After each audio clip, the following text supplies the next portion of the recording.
नमस्कार, दिन भर की बड़ी खबरों में आपका स्वागत है। मैं हूं आंचल। आज इस बुलेटिन में बात होगी महागठबंधन में सुलझती सियासी गुत्थी की, एनडीए में बढ़ते टकराव की, देखेंगे बिहार चुनाव की साफ हुई तस्वीर को, शाह के बयान पर तेजस्वी यादव के पलटवार को, जानेंगे एनडीए में नमाज पर क्यों छिड़ी महाभारत, और बुलेटिन के आखिर में देखेंगे जाने माने कार्टूनिस्ट इरफान की किस खबर पर पड़ी तिरछी नजर। लेकिन दिन भर की तमाम बड़ी खबरों से पहले एक नजर आज की सुर्खियों पर। कोर्ट परिसर में शौचालयों की बदतर स्थिति पर भड़का सुप्रीम कोर्ट, कहा यह अदालत में आने वालों के मौलिक अधिकारों का उल्लंघन, इससे न्यायालय की गरिमा को भी पहुंचता है नुकसान। शिवसेना प्रमुख उद्धव ठाकरे का बीजेपी पर निशाना, कहा वोट चोरी की खुल गई पोल, चोरों को सफाया करने के लिए मराठी गैर मराठी के एकजुट होने का किया दावा। एआईएमआईएम चीफ ओवैसी ने तेलंगाना की जुबली हिल्स विधानसभा सीट पर उपचुनाव में किया कांग्रेस का समर्थन, जनता से की नवीन यादव को वोट देने की अपील, 11 नवंबर को होगी वोटिंग। शेयर बाजार में आज हुई दीपावली की मुहूर्त ट्रेडिंग, 474 अंकों के उछाल के साथ 84,426 पर बंद हुआ सेंसेक्स, तो 25 अंकों की बढ़त के साथ 25,868 पर बंद हुआ निफ्टी। ये तो थी सुर्खियां। अब बात आज की सबसे बड़ी खबर की। बिहार में विधानसभा चुनाव में महागठबंधन में अब बात बन गई है। बीजेपी को उम्मीद थी कि महागठबंधन के दल आमने सामने आ जाएंगे, जिससे उसकी राह आसान हो जाएगी। लेकिन नामांकन का काम पूरा होने से पहले महागठबंधन में डैमेज कंट्रोल कर लिया गया है, जिसके बाद अब महागठबंधन पूरी ताकत के साथ चुनाव मैदान में उतर पड़ा है, जिससे एनडीए चिंता में है। तो क्या है पूरी खबर, जानेंगे इस रिपोर्ट में। बिहार में महागठबंधन में पेंच सुलझता नजर आ रहा है। बीजेपी को उम्मीद थी कि महागठबंधन के दल आमने सामने आ जाएंगे, जिससे उसकी राह आसान हो जाएगी, लेकिन एक एक करके अब सभी सीटों पर तस्वीर साफ होती दिखाई दे रही है। सबसे पहले लालगंज सीट पर कांग्रेस और आरजेडी के बीच बात बन गई। नाम वापसी के अंतिम दिन यानी 20 अक्टूबर को कांग्रेस के आदित्य कुमार राजा ने अपना नामांकन वापस ले लिया और आरजेडी उम्मीदवार शिवानी शुक्ला को समर्थन देने का ऐलान भी कर दिया, जिसके बाद आरजेडी ने भी भागलपुर से अपना उम्मीदवार वापस ले लिया। इस सीट पर कांग्रेस ने अजित शर्मा को टिकट दिया है, जबकि आरजेडी ने यहां से भागलपुर नगर निगम के डिप्टी मेयर सलाहुद्दीन अहसन का नाम तय कर दिया था। लेकिन आखिरी समय पर तेजस्वी यादव के इशारे पर सलाहुद्दीन अहसन ने नामांकन से अपने पैर पीछे खींच लिए और इसी तरह औरंगाबाद की कुटुंबा विधानसभा सीट पर भी सहमति बनाई गई। कांग्रेस के प्रदेश अध्यक्ष राजेश राम के खिलाफ आरजेडी ने अपना कोई प्रत्याशी नहीं उतारा। इस पूरे घटनाक्रम से ये साफ है कि आने वाले वक्त में बची हुई सीटों पर भी महागठबंधन में बात बन सकती है। 23 अक्टूबर तक ये तस्वीर पूरी तरह साफ हो जाएगी। जिस तरह सीटों के बंटवारे पर पेंच सुलझाया जा रहा है, उससे स्पष्ट है कि गठबंधन में शामिल सभी दल एकजुट है और पूरी मजबूती से चुनाव के मैदान में उतरने की तैयारी में है। लेकिन एनडीए गठबंधन पर जरूर संकट के बादल मंडराते नजर आ रहे हैं। निर्दलीय सांसद पप्पू यादव ने तो यहां तक कह दिया कि नीतीश कुमार कांग्रेस का हाथ थामने वाले हैं। जेडीयू और बीजेपी के बीच बढ़ती दरार को लेकर उन्होंने कहा कि मुख्यमंत्री नीतीश कुमार बीजेपी के साथ सिर्फ चुनाव लड़ रहे हैं और नतीजों के बाद हाथ यानी कांग्रेस का दामन थाम लेंगे। नीतीश को सिर्फ कांग्रेस ही सम्मान दे सकती है, इसलिए चुनाव के बाद उनका कांग्रेस के साथ जाना तय है।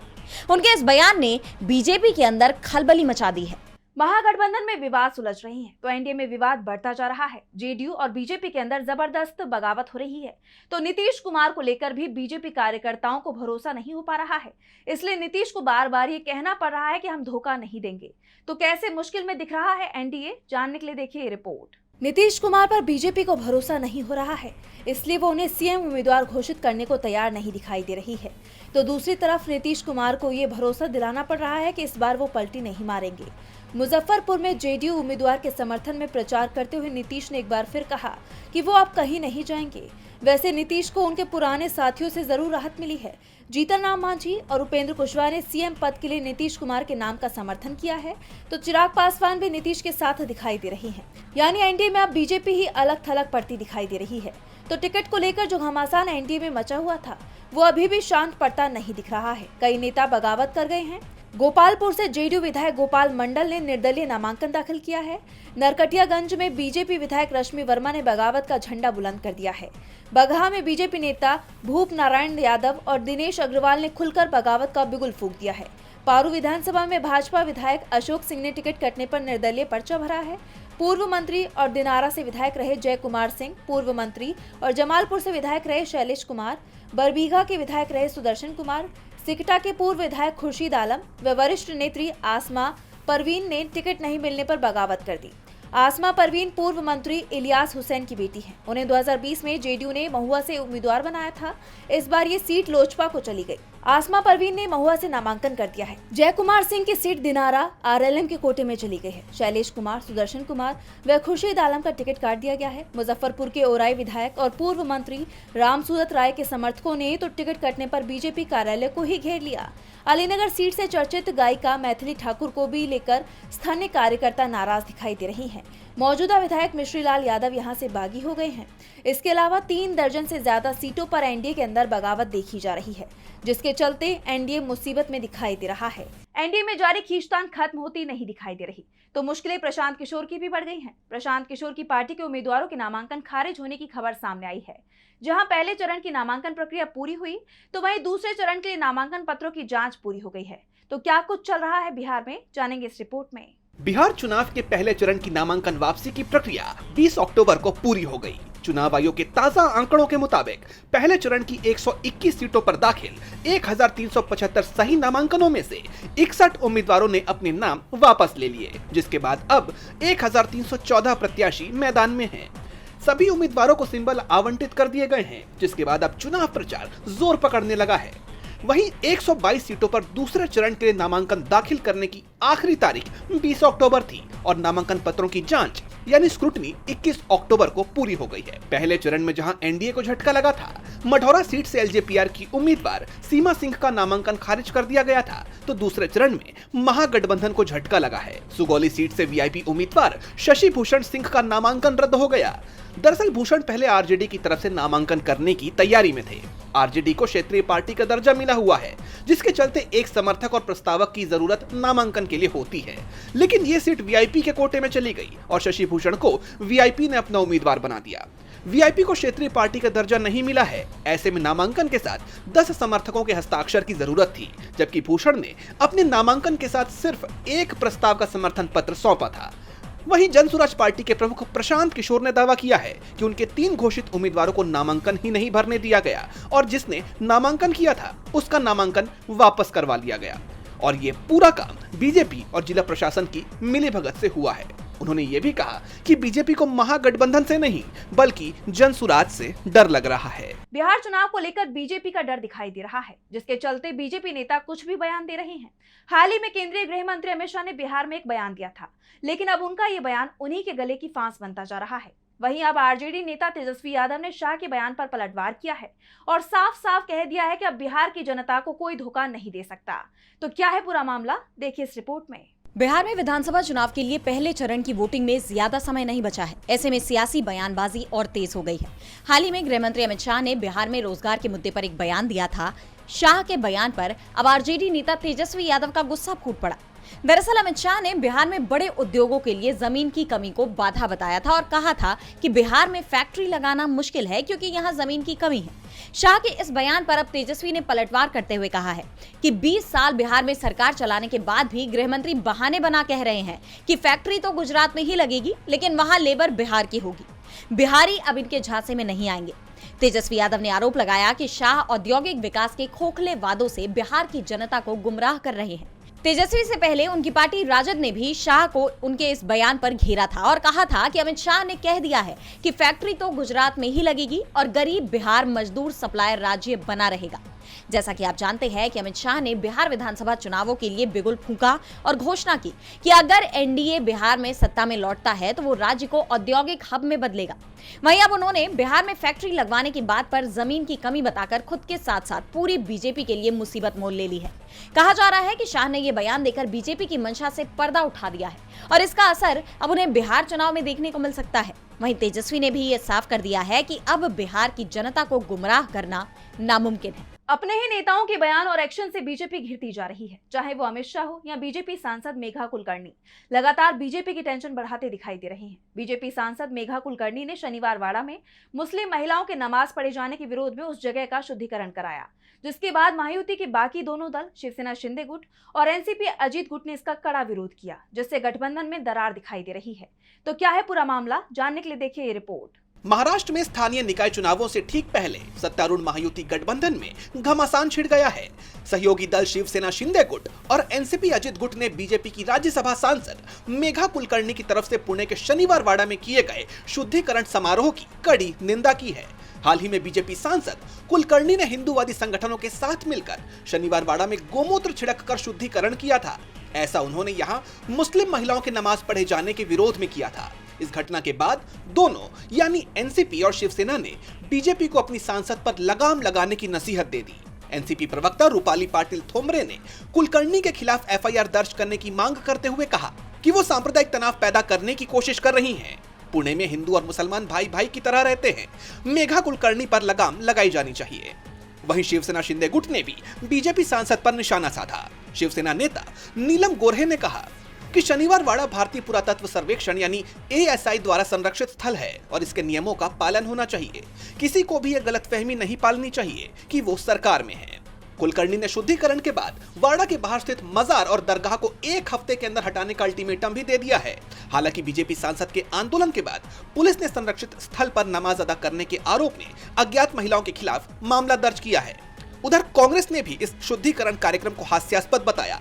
कांग्रेस प्रवक्ता सचिन सावंत ने कहा कि शनिवार वाड़ा कोई धार्मिक स्थल नहीं है और पेशवा काल से ही वहां दरगाह मौजूद है, जिस पर पेशवाओं को भी कोई आपत्ति नहीं थी। इन सब के बीच महायुति के भीतर का यह विवाद महाराष्ट्र के स्थानीय निकाय चुनावों से ठीक पहले एनडीए की एकता के लिए बड़ी चुनौती बन गया है। सहयोगी दलों का यह विरोध बीजेपी के लिए अपनी सांसद का बचाव करना मुश्किल बना सकता है। महाराष्ट्र में बीजेपी नेता के कदम से बवाल खड़ा हो गया है तो विवादों में महाराष्ट्र सरकार की लाड़की बहन योजना भी आ गई है और इस योजना में भारी गड़बड़ी का खुलासा हुआ है, जिसको लेकर कांग्रेस ने बीजेपी पर हमला बोला है। तो क्या है पूरी खबर, जानने के लिए देखिए ये रिपोर्ट। महाराष्ट्र में एनडीए के लिए गेम चेंजर साबित हुई लाड़की बहन योजना की वजह से फडणवीस सरकार पर कई सवाल खड़े हो रहे हैं। महाराष्ट्र सरकार की मुख्यमंत्री माझी लाड़की बहन योजना में भारी गड़बड़ी का खुलासा हुआ है। जैसा कि आप जानते हैं कि ये योजना महाराष्ट्र विधानसभा चुनाव से ठीक पहले शुरू की गई थी और एनडीए की जीत में इसका बड़ा हाथ माना गया, जिसके तहत पात्र महिलाओं को 1500 रुपए की आर्थिक मदद दी जाती है। लेकिन खुलासा हुआ है कि इस योजना का लाभ पुरुष भी उठा रहे हैं। एक आरटीआई के जवाब में राज्य महिला और बाल विकास विभाग ने बताया कि वेरिफिकेशन के बाद 12,431 पुरुषों को लाभार्थियों की लिस्ट से हटा दिया गया है। 77,980 महिलाओं को भी अपात्र के रूप में पहचाना गया है। यानी कुल मिलाकर आरटीआई के जवाब से पता चलता है कि इस योजना के तहत 12,431 पुरुषों को 13 महीनों तक 1500 रुपए हर महीने दिए गए। और इतना ही नहीं, इस योजना के तहत अनुचित लाभ लेने वालों में पुरुषों सहित कम से कम 2400 सरकारी कर्मचारी भी शामिल हैं। लेकिन अभी तक उन पर कोई कार्रवाई नहीं की गई है।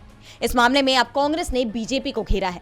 पार्टी ने एक्स पर पोस्ट किया कि लाड़की बहन के नाम पर वोट खरीदने के लिए बीजेपी ने करीब 165 करोड़ रुपए फूंक दिए। साफ है, ये योजना बीजेपी की चुनावी धांधली है। स्कीम के नाम पर बड़ा स्कैम है। यही बीजेपी का पैटर्न रहा है। ये कहीं वोट चोरी करते हैं तो कहीं पैसे देकर वोट खरीदने की साजिश रचते हैं। लेकिन अब इनकी ये चुनावी साजिश पूरे देश के सामने बेनकाब हो चुकी है। जनता सब देख रही है, तगड़ा सबक सिखाएगी। ऐसे में महाराष्ट्र की बीजेपी सरकार बुरी तरह से घिर गई है। सवाल तो ये भी उठ रहे हैं कि कहीं ये जानबूझकर किया गया घोटाला तो नहीं। महाराष्ट्र में बीजेपी की परेशानी बढ़ती दिखाई दे रही है तो मुश्किलों में आरएसएस भी दिखाई दे रहा है। केरल में संघ को लेकर विवाद छिड़ गया है। बीजेपी और आरएसएस को लेकर मुख्यमंत्री पिनराई विजयन ने एक बड़ा बयान दिया है, जिससे संघ और बीजेपी दोनों सवालों के घेरे में आ गए हैं। तो क्या कुछ कहा सीएम पिनराई विजयन ने, जानने के लिए देखिए ये रिपोर्ट। केरल के मुख्यमंत्री पिनराई विजयन ने बीजेपी और आरएसएस पर हमला बोला है। उन्होंने बड़ा बयान देते हुए कहा कि अगर राज्य में बीजेपी और आरएसएस को प्रमुखता मिलती है तो केरल अपनी खास पहचान खो देगा। आज हमारे पास खाने पीने, पहनने और पूजा करने की आजादी है, लेकिन जिन राज्यों में आरएसएस का प्रभाव है वहाँ लोगों पर उनके पहनावे या भोजन को लेकर हमले होते हैं और यहाँ तक कि जान भी ले ली जाती है। सीएम विजयन यही नहीं रुके। उन्होंने आरएसएस पर आरोप लगाते हुए कहा, संघ परिवार सबरीमाला सहित धार्मिक परंपराओं में हस्तक्षेप कर केरल की संस्कृति और सांप्रदायिक सौहार्द को बिगाड़ने की कोशिश कर रहा है। भगवान अयप्पा के साथ साथ बाबर का भी सबरीमाला परंपरा में एक स्थान है, लेकिन संघ परिवार ये बर्दाश्त नहीं कर सकता कि एक मुस्लिम की ऐसी भूमिका हो, किसी मुसलमान को वो स्थान मिले, इसलिए वो बाबर की पहचान को गलत ढंग से पेश करने की कोशिश करते हैं। बता दें कि 20 अक्टूबर को सीएम कन्नूर में मार्क्सवादी कम्युनिस्ट पार्टी के एक नए कार्यालय भवन का उद्घाटन करने पहुंचे थे, जिस दौरान उन्होंने लोगों को संघ परिवार की विचारधारा के बढ़ते प्रभाव को लेकर सतर्क रहने का आग्रह किया। साथ ही गृह मंत्री अमित शाह की कोच्चि में की गई हाल ही की उस टिप्पणी का जिक्र किया जिसमें उन्होंने कहा था कि बीजेपी आगामी स्थानीय निकाय चुनाव में 25% वोट हासिल करेगी और उसके बाद के चुनाव में बहुमत हासिल करेगी। और बुलेटिन के आखिर में देखेंगे जाने माने कार्टूनिस्ट इरफान की किस खबर पर पड़ी तिरछी नजर।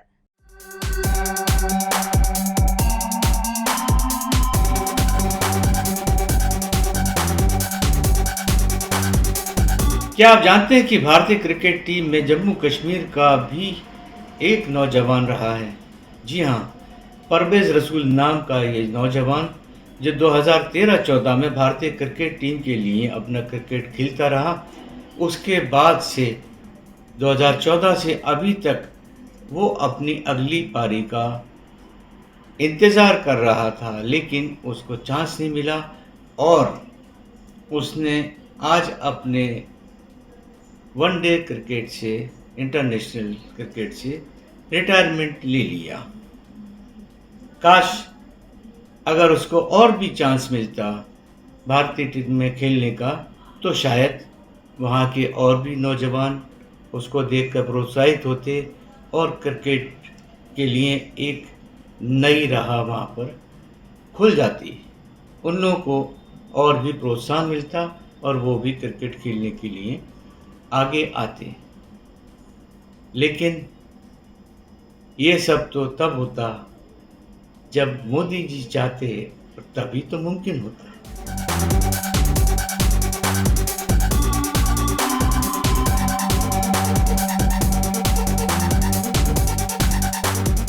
बहुत बहुत शुक्रिया इरफान जी। तो आज इस बुलेटिन में बस इतना ही। आप देखते रहिए डीवी लाइव। नमस्कार।